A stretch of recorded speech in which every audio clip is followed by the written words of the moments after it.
Welcome to Man Does Tech, where I solve the problems you didn't even know you had. You'll start by opening the document and immediately selecting the text tool. This gets you into edit mode fast. Click an existing text object to enter caret mode, or click the canvas and type new text. Once active, make sure the text properties docker is visible so you can change font, size, and alignment in place. You're doing this to keep formatting consistent. Making these initial choices now avoids rework later when you adjust layout or apply effects across multiple objects. Once the text is editable, focus on precise formatting. Pick a font family, adjust size and weight, and set color so contrast meets your design goal.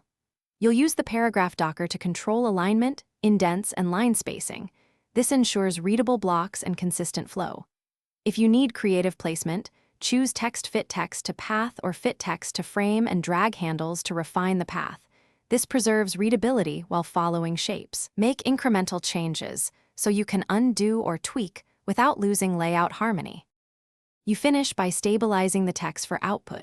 Save your editable Corel file first. If the job goes to print or to a client who may not have your fonts, convert text to curves via Arrange, convert to curves so shapes remain consistent. Then export using File Export and select the appropriate format and resolution. Make sure linked graphics are embedded and fonts are outlined or packaged. Troubleshooting tip: if kerning or font substitution occurs on another system, reopen the